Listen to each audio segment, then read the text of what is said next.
Music and mercy. There's no controversy. It's Rhyme and Reason 717. There's a rhyme and reason for your life. There's a rhyme and reason why you're... Hey there, Tony here, and I'm talking about music and mercy today. Now, I know they're not synonyms, except that they kind of are. Well, I mean, at least in one way they are, and I have that example for you. But first, I'd like to share a little story. During my freshman year in high school, I was what you would probably call an introvert's introvert. I just didn't want attention. I had just gotten my first pair of glasses during the preceding summer, and I was still in accelerated classes. So the glasses and the classes, oh my goodness. I had the nerd thing going on big time. And so I was ecstatic to stay in the background. Yeah, fortunately, I had something in my life that I could always turn to for comfort, and that was music. And I basically just surrounded myself with it. Not the same kind of music that most of my fellow students enjoyed, because most of that wasn't allowed in our household, but most of that music had some sort of connection to drugs and that sort of thing. So, you know, it wasn't allowed in my house. Dad didn't want that around, didn't want it influencing us in our heads. So as a result, I wasn't involved with drugs, never did that. Never smoked any weed, never did any, I used to bug my friends. They'd talk about, they'd do their quaaludes and they call them their ludes. And I'd say, hey man, y'all doing quays? They would get so mad at me. And of course, I knew that it was, their slang for it was the ludes, but I just wanted to drive them crazy, I guess. Anyway, I didn't feel like I missed out on any of that. In fact, I didn't miss out.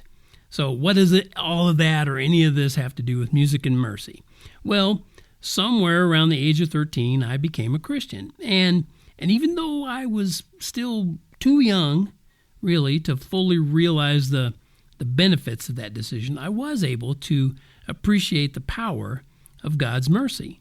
I mean, it really, truly does surround you and protects you even better than your favorite down comforter on a cold winter night, because it doesn't just surround your body. God's mercy surrounds your heart and your soul, and it can be a place to hide from your enemies and from the troubles of the world. And as it just so happens, another famous musician felt the same way about music and mercy as me.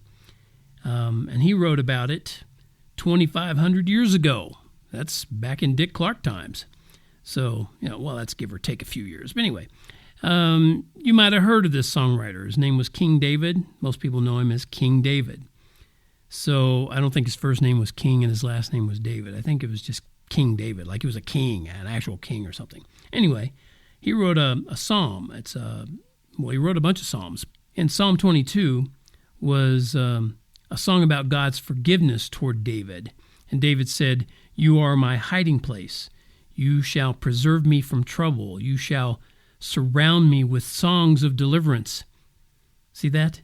He sang about God surrounding him with songs and music. That's music. And then a few lines later, he said, "Many sorrows shall be to the wicked, but he who trusts in the Lord, mercy shall surround him." So see there? He sang about how God can surround you with mercy. So in a way, music and mercy, even though they're not exactly synonyms, they can be synonymous with each other. They're both gifts of God's forgiveness, and they can surround you the same way. All you got to do is ask and take off your worldly mask. Give a little joyful shout and drown the daily troubles out. I hope that meant something to someone, and that it was a timely message that maybe you're the one who needed to hear something like that. And if so, let me know about that. Tony@TonyFunderburk.com. And TonyFunderburk.com is the sponsor of every episode of Rhyme and Reason.